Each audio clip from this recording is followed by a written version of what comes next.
Let's talk about what the blueprint looks like for a fully automated B2B products business. Right, this isn't theory, this is what we actually implement. I'm Justin. I help B2B product businesses automate their systems so they can focus on sales and growth.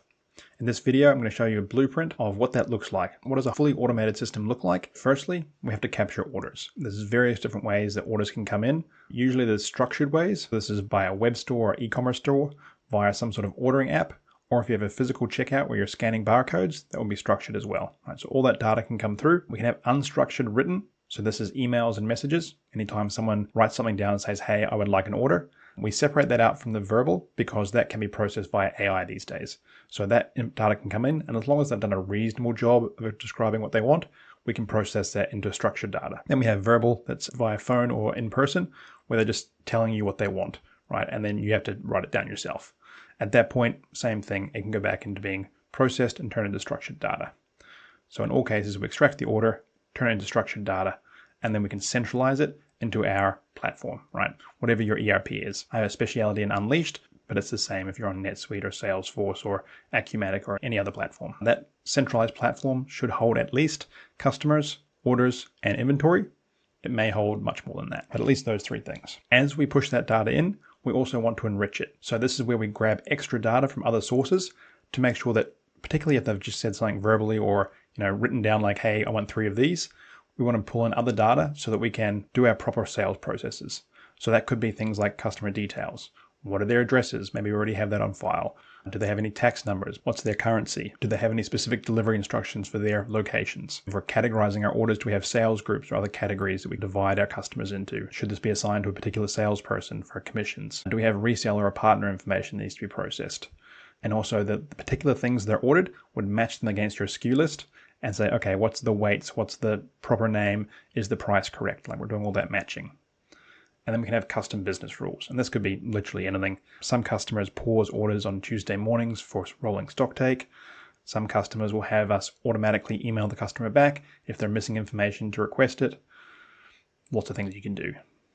And we can also do AI-based web lookups. So if we're missing some information because maybe they're a new customer, we can tell the AI to go on the web and say, hey, is this information on their website? What's their correct business name? What's their tax details?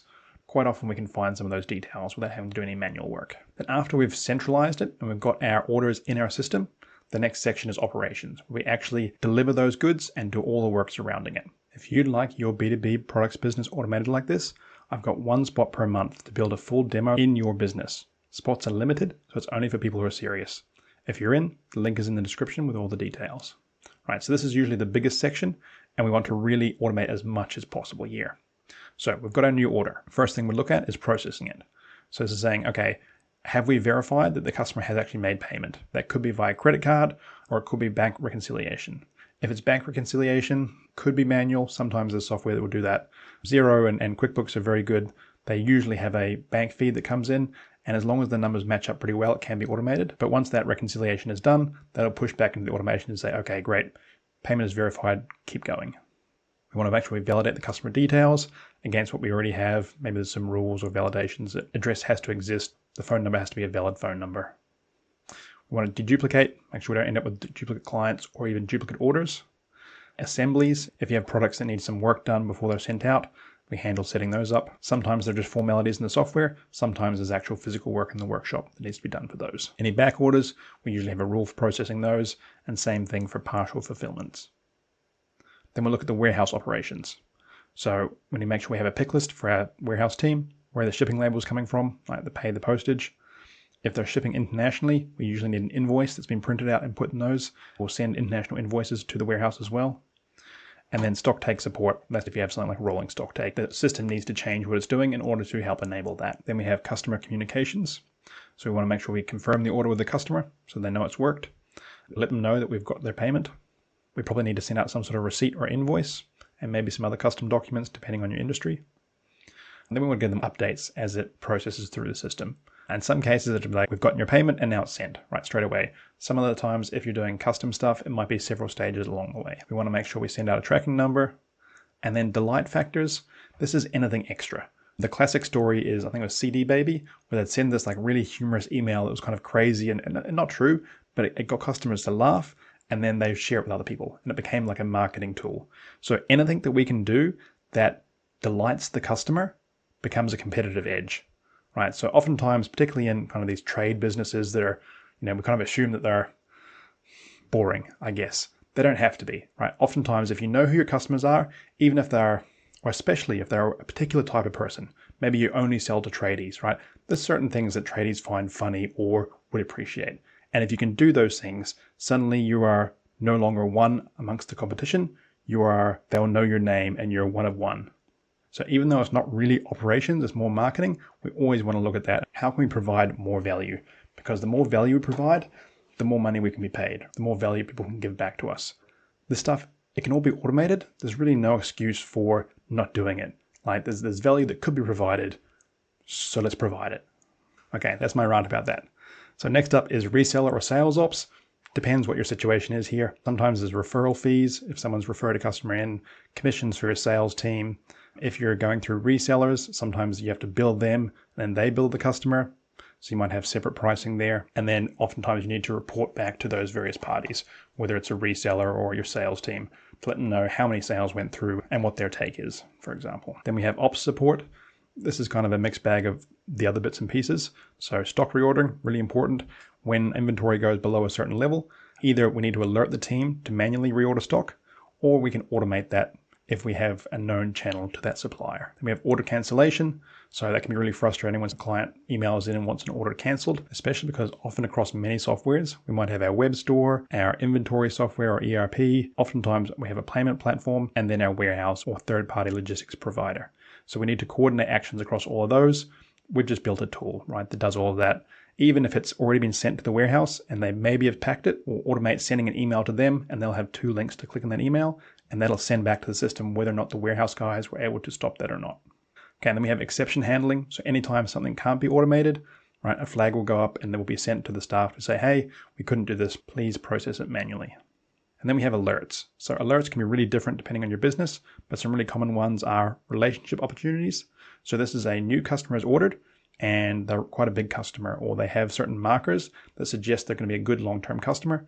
Maybe we want to alert the team and say, hey, reach out to these guys, make sure they know they're going to be taken care of. We're going to build this relationship. Or relationship maintenance, right? One of our VIPs has made a really big order. We want to reach out and say, hey, great, thanks for the order. We're going to do a great job with this. It's a small thing, but it can be operationalized and it can make a big difference. Then we have if the orders exceed the daily picking capacity, right? That's something to watch out for as well. Maybe there's some manual actions that need to happen, maybe some overtime to make sure that we're going to get things out on time. And then finally, we have integration. And so we have syncing stock levels. This is usually from our ERP to our web store if orders have come in from other channels that aren't the web store. We're doing automated error checking, right, to try and see if there's any issues with any of this. Because we have multiple sources of data, we can do that. We can check them against each other and see if any is missing in our ERP. Then we're doing accounting sync. Because we have all that data in our ERP or Unleashed, we can simply push that through to our accounting software. Oftentimes this is built in, but sometimes we need to add extras. If we're doing bank reconciliation, once that has been reconciled, we want that to continue the order, as we talked about before. And then finally, we want to log everything and make sure that we have good records for compliance and also so we can check in if something went wrong somewhere along the process. We want to know what happened. And then finally, we have reporting. It's not directly connected, but it's kind of just ongoing in the background. So we have team dashboards, making sure our team have the data they need, especially for how many orders we've got left to go, are we falling behind, that kind of thing. Management reporting is a really big one. So we have custom reports for your particular business.